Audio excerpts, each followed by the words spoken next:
देखिए, बिहार की सियासत में इन दिनों जेडीयू में चल रहा घमासान अब चर्चा में है। दरअसल जेडीयू में संगठन के स्तर पर काफ़ी उलटफेर हो रहे हैं। माना जा रहा है कि सत्ता से दरकिनार किए जाने के बाद नीतीश कुमार को अब पार्टी में भी साइडलाइन किया जा रहा है। रिपोर्ट देखिए। जब नीतीश कुमार मुख्यमंत्री का पद छोड़कर राज्यसभा जाने वाले थे तो एक शख्स मुख्यमंत्री आवास के सामने फूट फूट कर रो रहा था। नीतीश कुमार के इस समर्पित कार्यकर्ता राजीव रंजन पटेल को इस बार जेडीयू प्रदेश कमेटी से बाहर कर दिया गया है। वहीं हमेशा नीतीश कुमार के अगल बगल रहने वाले और उनके चहेते जेडीयू के पूर्व महासचिव अरविंद कुमार सिंह उर्फ छोटू सिंह को ही पार्टी से निकाल दिया गया। ऐसे में पार्टी के फैसलों पर सवाल उठ रहे हैं और चर्चा है कि नीतीश कुमार के खास लोगों को टारगेट किया जा रहा है। देखिए, जनता दल यू के अंदर सब कुछ ठीक नहीं है। वहाँ जूतम पैजार की स्थिति है और जिस तरह से नूरा कुश्ती का खेल हो रहा है और जिस तरह से भूंजा पार्टी का वर्चस्व हो गया है जनता दल यू के संगठन पर और जनता दल यू के राजनीति पर, यह स्पष्ट रूप से अब दिखने लगा है।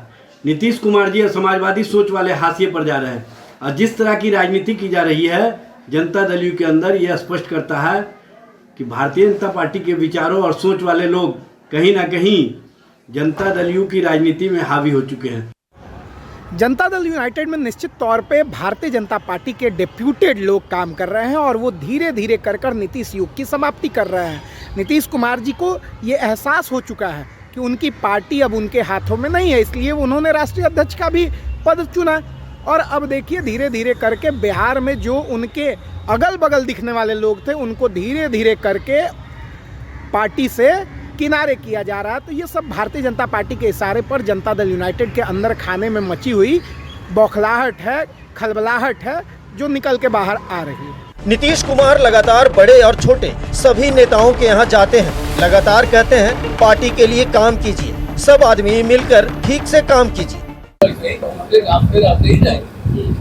और इसी के लिए हम इनको कहेंगे कि सर आप तो मेरा सा चारों तरफ खूब अच्छा काम करते हैं। तो इसीलिए आप सबको, हमारे सबको, सारे लोगों को पूरे तौर पर करिए और सब लोग पूरा कार से पूरे तरह से हर चीज को जानते रहे और एक तरह से काम करते रहे।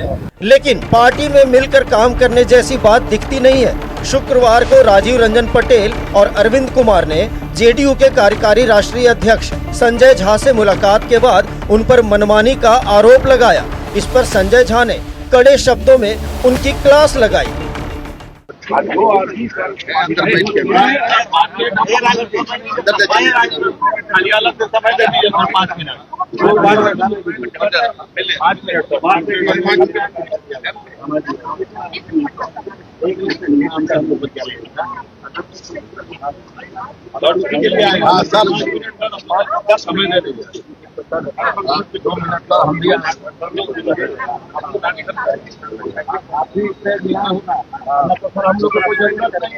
अगर नहीं जरूरत है तो हम लोग चल जाएंगे। अभी पार्टी छोड़ के नहीं, माहौल नहीं बना रहे सर, माहौल बना रहे हैं गांधी जी।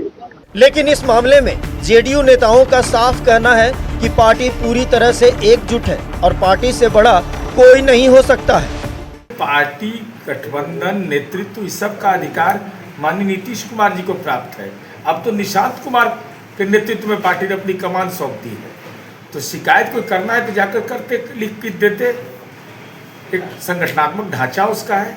रोने वाला व्यक्ति भी तो बाहर हो गया समिति कमेटी से। ये तो ये वो उनको उस सवाल अलग है, यह सवाल अलग है। 1 मिनट में पार्टी छोड़ देंगे तब हमारे चलते पृथ्वी चल रहा है क्या? मैंने पृथ्वी पर दूसरा कोई आदमी नहीं पैदा लेगा। हम नीरज कुमार प्रवक्ता नहीं रहेंगे, दूसरा कोई नहीं बनेगा। वो कमी कोई भरपाई नहीं कर पाएगा। इसलिए ये सब भ्रम जाल में जो लोग रहते हैं वो दुर्घटना के शिकार हो जाते हैं। तब वनवास भी कुछ दिन रहना चाहिए। सत्ताधारी दल बीजेपी के नेता जेडीयू के अंदर मचे बवाल पर कुछ भी बोलने से बच रहे हैं। पार्टी के प्रवक्ता का कहना है कि निश्चित तौर पर वहां कुछ लोगों को सस्पेंड किया गया है, लेकिन ये उनका आंतरिक मामला है और इसमें कोई बड़ी बात नहीं, क्योंकि ये पार्टी संवैधानिक मूल्यों पर चलती है।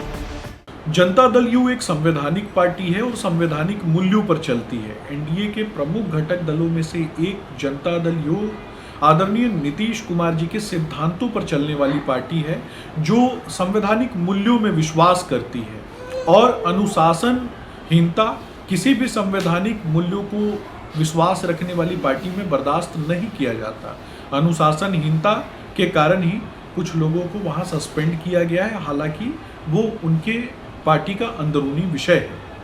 तमाम विवादों के बीच बड़ा सवाल यह है कि क्या सही में नीतीश कुमार कमजोर हुए हैं या पार्टी पर उनकी पकड़ कमजोर हो रही है। अगर ऐसा है तो ये मामला गंभीर है और जल्द ही इसके बड़े प्रभाव दिखने लगेंगे। क्या जदयू में सब कुछ ठीक ठाक नहीं चल रहा है?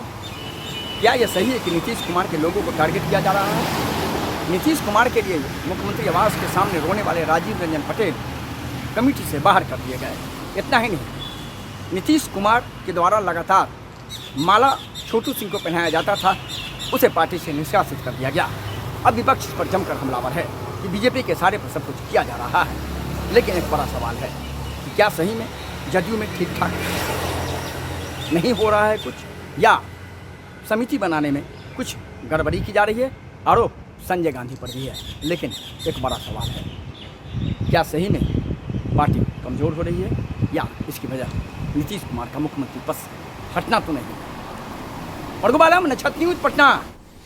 चलिए मरगूब जी हमारे साथ जुड़े हैं। मरगूब जी, आखिर जेडीयू में घमासान क्यों मचा है, दिक्कत कहाँ हो रही है? दीपक, कल हमारी आपसे बातचीत हुई थी और हमने आपको बताया था कि बड़े नेता नहीं है दोनों, लेकिन समान परिस्थिति नहीं लग रही। चूँकि नीतीश कुमार के बारे में ये कहा जाता था और मैं गवाह हूँ उसका, कि अगर नीतीश कुमार पलट के किसी को देख दें तो वह व्यक्ति 7 दिनों तक ये सोचता था कि साहब ने पलट के क्यों देखा। अब उस पार्टी की अभी जो वर्तमान स्थिति आप समझिए, राजीव रंजन पटेल वो व्यक्ति हैं जो मुख्यमंत्री आवास के सामने जब नीतीश कुमार राज्यसभा जा रहे थे और मुख्यमंत्री का पद छोड़ने वाले थे तो फूट फूट कर रोए थे और वो वीडियो मीडिया के लिए चर्चा बना था। वो कमेटी में नहीं है इस बार। छोटू सिंह बाहर है। कल संजय झा के यहाँ दोनों व्यक्ति गए थे, कई और लोग भी गए थे। राजीव रंजन ने अपनी बात कही, संजय झा जी ने कहा कि नहीं ठीक है, हम आपसे बाद में बात करेंगे। इसी दौरान छोटू सिंह ने कहा कि सर क्या हो रहा है, ऐसा कहिएगा तो हम लोग यहाँ से चले जाएंगे 1 मिनट के लिए। तो संजय झा जी ने कहा कि आप माहौल मत बनाइए, माहौल बना रहे। कहा हम नहीं बना रहे, संजय गांधी बना रहे। बस इतना कहना था कि 2 घंटा के बाद उनको पार्टी से निष्कासित कर दिया गया। ये वो छोटू सिंह है जो 5 दिन पहले का वीडियो देखे, विजय चौधरी के बगल में बैठे हुए हैं, लगातार प्रेस कॉन्फ्रेंस लगातार होता था, तो वो विजय चौधरी के साथ अन्य मंत्रियों के बगल में बैठते थे। नीतीश कुमार इनको अभी हमें लगता है 10 दिन पहले ही इनको माला पहनाया गया और लगातार वो नीतीश कुमार के स्वागत में लगे रहते हैं। एक बड़ा सवाल है कि क्या सब कुछ ठीक ठाक सही में नहीं है या अमूमन ये एक रिसफल था? सवाल तो बड़ा उठाया जा रहा है। विपक्ष ये कह रहा है कि बीजेपी की इशारे पर नीतीश कुमार के लोगों को हटाने या कमजोर करने की साजिश है। मैं बार बार बोल रहा हूँ, दोनों बड़े चेहरे नहीं हैं, लेकिन जो शुरुआत हुई है वो शुरुआत में विपक्ष ये कह रहा है कि ये नीतीश कुमार को कमजोर करने और बीजेपी के इशारे पर उनको कमजोर करने की साजिश है। लेकिन अब इसका एक दूसरा पक्ष है। जदयू कह रहा है कि संवैधानिक पार्टी है, कार्रवाई होगी, पार्टी से बाहर कोई नहीं है, पार्टी माँ है, पार्टी संविधान के अनुसार चलती है, आपको आदेश मानना पड़ेगा। तो जदयू के तर्क हैं, बीजेपी के अलग तर्क हैं, कांग्रेस के अलग तर्क है। लेकिन इस पूरे प्रकरण को अगर आप देखेंगे, अगर आप लाएंगे देखेंगे, निशांत का मेन स्ट्रीम में लाना, नीतीश कुमार की जो भी स्थिति आपको भी पता है कि नीतीश कुमार की मुख्यमंत्री नहीं है, नीतीश कुमार लगातार घूम रहे हैं। पूरी परिस्थिति को अगर आप देखें और पूरी कमेटी को अगर आप देखें तो एक बड़ा सवाल ये उठाया जा रहा है विपक्ष के द्वारा, राजनीतिक टीकाकार के द्वारा, जो व्यक्ति नीतीश कुमार के लिए 1 घंटे 2 घंटे तक रोता रहा वो समिति से बाहर क्यों हुआ? बिल्कुल। हालांकि उस पर नीरज कुमार ने कहा कि नहीं, हम वो उनका निश्चित तौर पर उनका पक्ष है, उस पक्ष पर पार्टी देखेगी, हमारे राष्ट्रीय अध्यक्ष देखेंगे, हमारे कार्यकारी राष्ट्रीय अध्यक्ष देखेंगे। लेकिन एक बड़ा सवाल है, पार्टी को लेकर, पार्टी में जो समिति बनी, प्रदेश समिति, उसको लेकर के बहुत असंतोष है, ऐसा कहा जा रहा है। पार्टी का करना कोई संतोष नहीं है। जिन लोगों ने काम किया, जिन लोगों ने पार्टी के लिए दिन रात खड़े रहे, जिन लोगों ने विधानसभा में बहुत अच्छा काम किया, उनको इनाम मिला। जिन्होंने काम नहीं किया उन्हें हटा दिया गया या उन्हें नहीं शामिल किया गया। लेकिन एक महत्वपूर्ण प्रकरण है कि आप थोड़ा फ्लैशबैक में चले जाइए। आज से पहले जनता दल यू के किसी भी प्रदेश कमेटी का लिस्ट जारी हुआ, सचिव, महासचिव, प्रवक्ता बने, आज तक किसी ने जुबान नहीं खोली थी। जुबान नहीं खोली थी। मैं तो देख रहा हूँ ना, मैं पिछले 15-20 साल से हूँ, और इतनी हिम्मत किसी की नहीं थी कि संजय झा जी के पास जाके कह दे कि कहिएगा तो हम चले जाएंगे, ऐसा नहीं हो सकता है। उस पर यह कहना पड़ा कि हम माहौल बना रहे हैं। लेकिन ये जो हुआ ये वास्तविकता से परे है जेडीयू में। ये नहीं होता था, ये शुरुआत हुई है। इसीलिए विपक्ष कह रहा है कि अभी तो शुरुआत है, आगे आगे देखिए होता है क्या। तो बड़ा सवाल है कि नीतीश कुमार, विपक्ष कह रहा है क्या सही में कमजोर हुए हैं या उन्हें कमजोर करने की साजिश रची जा रही है। लेकिन राजनीतिक टीकाकार का कहना है कि ये जो हो रहा है इसके पीछे की कवायद दूसरी है। दूसरी कवायद क्या है? दूसरी कवायद यह है कि जिस तरीके से हाल के दिनों में जेडीयू कार्यालय में उप मुख्यमंत्री के बगल में, मंत्री के बगल में जिस तरीके से कुछ लोगों ने बैठना शुरू किया था, तो ये सरकार का इंस्ट्रक्शन गया कि ये नहीं होना चाहिए। इसका मैसेज बहुत गलत जा रहा है। चलिए, जो व्यक्ति बैठ रहा है वो न तो पूर्व विधायक है न पूर्व सांसद है, तो निश्चित तौर पर बहुत समान परिस्थिति नहीं है। लेकिन जेडीयू कह रही है कि सब कुछ नीतीश कुमार का है, नीतीश कुमार ही करते हैं। इसलिए हमने नीरज कुमार जी से पूछा पार्टी किन की है, कहा कि नीतीश कुमार की पार्टी है। हमने दोबारा सवाल किया कि नीतीश कुमार के रोने वालों को आपने पार्टी समिति से बाहर कर दिया, कहा नहीं, उनके मांगों पर बातचीत चल रही है। फिलहाल आ गया कि देखिए दीपक होता है क्या। ठीक है मरगूब जी, तमाम जानकारी देने के लिए शुक्रिया आपका। तो देखिए बिहार में जेडीयू में कई बदलाव देखने को मिल रहे हैं। कई नेताओं को पार्टी से बाहर किया गया, पद नहीं दिया गया। ऐसे में अब हंगामा मचा है और देर रात एक नोटिफिकेशन जारी कर छोटू सिंह को 6 साल के लिए पार्टी से निलंबित किया गया।